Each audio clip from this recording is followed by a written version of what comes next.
호미로 막을 것을 가래로 못 막는다. 여러분 이 말을 다들 아시죠? 저는 이 속담이 한국에서 다시 살아났어요. 왜냐면 어느 날 한국에서 어떤 외국인이 저한테 너무 아무렇지 않게 이렇게 말했거든요. 형, 여기서는 서류 없어도 괜찮아. 조선조 가면은 현금으로 써줘. 세금도 안 내고 기록도 안 남아요. 여러분 그 말을 듣는 순간 제 머릿속엔 스웨덴이 바로 떠올랐어요. 왜냐면 제 나라도 그렇게 무너졌거든요. 처음에는 다들 작은 일이라고 했고 한 두 명쯤은 괜찮다고 했고 너무 예민하다고 했고 설마 나라가 그렇게 되겠냐고 했고요. 근데 결국 어떻게 됐냐고요? 밤길에 안심이 깨졌고 정직하게 사는 사람들은 바보가 됐고 사람들이 나라보다 먼저 자기 문부터 더 세게 잠그게 됐어요. 그래서 오늘 제가 처음부터 분명히 말할게요. 국경은 느슨하게 열고 불법 체류를 대충 넘기고 한국말도 안 배우고 한국 문화도 관심 없고 세금도 안 내고 돈만 벌어서 밖으로 빼는 사람들은 계속 방치하면은 한국도 무너집니다. 천천히 무너질 거예요. 그래서 더 무섭습니다. 당장 밀링이 무너지는 거 아니에요. 평범한 한국 사람 하루가 조금씩 더 불안해지는 거예요. 뭐 밤에 집 가는 학생, 작은 가게 하는 사장, 택배 문 앞에서 두는 사람들, 군대 다녀오고 일자리 다는 청년. 이 사람들이 먼저 느껴요. 이 나라가 공기가 바뀌고 있구나. 편의점에 혼자 들어갈 때 예전보다 한 번 더 뒤로 보게 되고 아이를 보내는 부모들은 뭐 귀가 시간부터 더 쪼이게 되고 가게 주인은 손님 얼굴부터 먼저 살피게 되고 성실하게 세금 내는 사람들은 왜 나만 늦냐는 생각이 들기 시작해요. 이게 무너짐이에요. 눈 안 보이게 근데 매일 느껴지게 그렇게 바뀌는 거예요.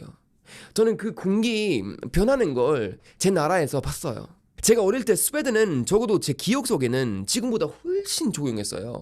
사람들이 뭐 나라 믿었고 밤 다니는 감각도 지금이랑 달랐고 부모님들 지금처럼 모든 걸 의심하지 않았어요. 물론 범죄는 있었죠. 어느 나라나 있으니까요. 근데 70년대, 80년대 스웨덴에서는 지금 사람들이 너무 쉽게 트는 그런 중류의 폭력은 정말 상상도 못했어요. 길에서 이유 없이 공격당하고 중후 범죄가 더지고 칼에 찔리고 심지어 산정 공격 같은 말이 뉴스에 오르내리는 나라, 그런 스웨덴을 예전 사람들은 상상을 못했어요. 근데 그게 한 번에 온 게 아니에요. 처음에는 늘 작은 예외였어요. 서류 없는 사람 조금, 언어 안 배우는 사람 조금, 자기들끼리만 사는 구역 조금, 불법 고용 조금, 현금 거래 조금. 다들 이 정도는 괜찮다고 했어요.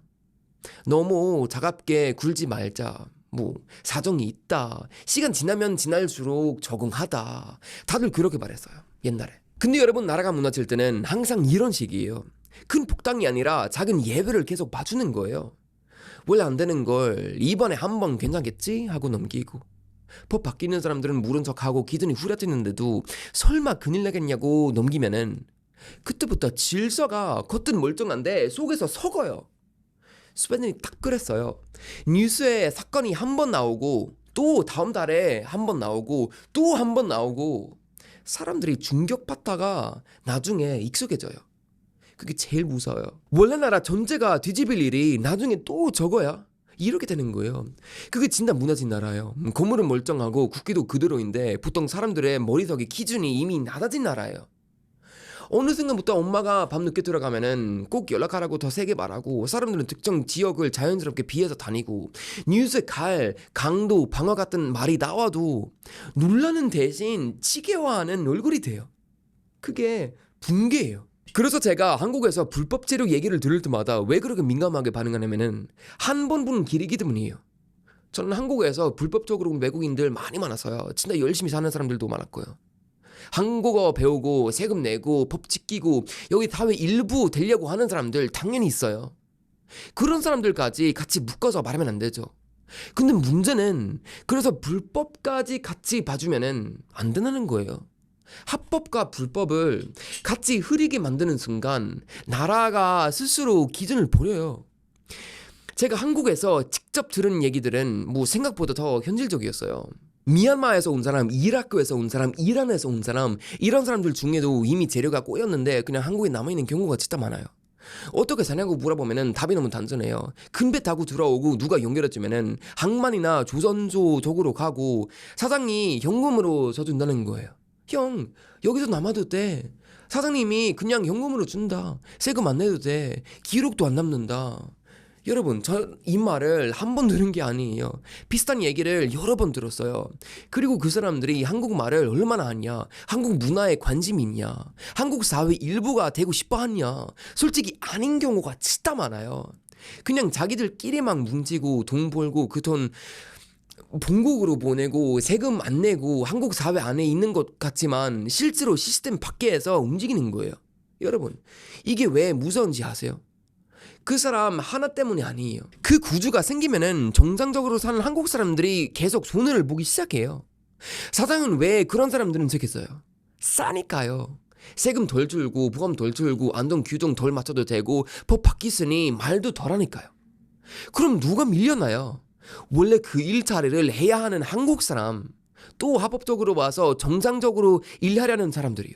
즉 불법 체류를 방지하는 건 그냥 불쌍한 사람 한 명 도와주는 게 아니에요. 나라의 노동 질서를 밑에서부터 썩게 만드는 일이에요. 그리고 여기서 끝나지 않아요. 한 번은 정말 잊지 못하는 일이 있었어요. 제 친구가 있었어요. 그 친구는 외국인인데 합법적으로 한국에 온 사람이었어요.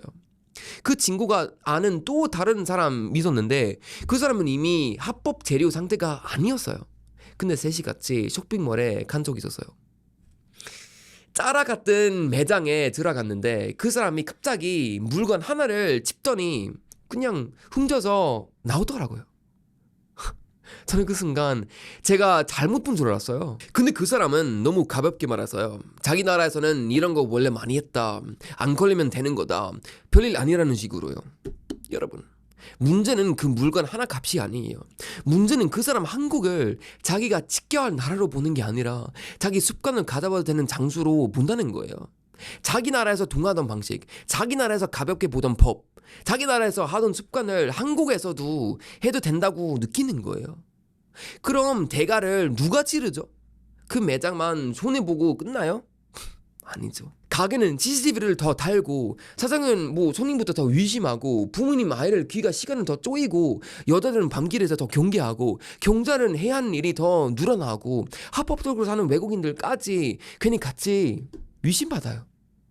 이게 바로 질서가 깨지는 방식이에요.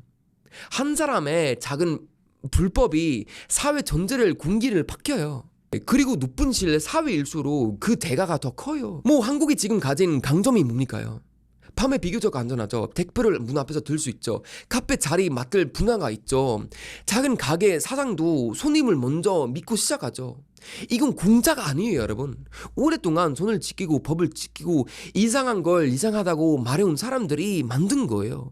근데 이런 사회일수록 한번 뜰리면은 아파요. 밤에 카페 닫고 집 가는 알바생들이 이어폰 한쪽을 빼게 되고 학원 끝나고 들어오는 학생들이 엘리베이터 안에서 더 긴장되고 가게 사장은 재고보다 사람부터 의심하게 되고 회사 다니는 청년들은 왜 불법적으로 일하는 사람들 때문에 내 월급과 기회가 밀려났냐는 생각이 하게 돼요. 그게 나라가 주는 비루예요. 스웨덴에도 처음에는 다 똑같은 말을 했어요. 정부가 그런 거 아니다. 너무 일반화하지 말자. 다 사정 있다. 시간이 지나면 지날수록 나아질 거다. 맞아요. 정부가 그런 거 아니죠. 근데 그래서 불법까지 같이 봐주면 안 돼요. 나라가 불법을 불법이라고 선명하게 말하지 못하는 순간은 그 다음부터는 정직한 사람이 손해보기 시작해요. 뭐 주방에게가 더 세게 나오고 국경 관리도 더 엄격해지고 이제 와서 다시 막으려고 하죠. 근데 이미 늦어진 부분이 많아요. 저는 한국이 그 단계까지 안 갔으면 좋겠어요. 그래서 한국은 한국 사람부터 지켜야 해요. 자국민의 안전, 자국민의 일자리, 자국민의 안심, 이걸 먼저 지켜야 해요. 그 다음에는 한국 법을 지키고 한국어를 배우고 세금을 내고 뭐 정식으로 들어와서 진짜 한국 사회 일부가 되려고 사람을 엄격하게 받는 거예요. 근데 지금처럼 불법 체류를 대충 넘기고 현금 고용을 모른 척하고 서류 바뀌는 사람들은 그냥 그림자처럼 방치하면은 나중에 그 그림자가 너무 커져서 못 잡아요.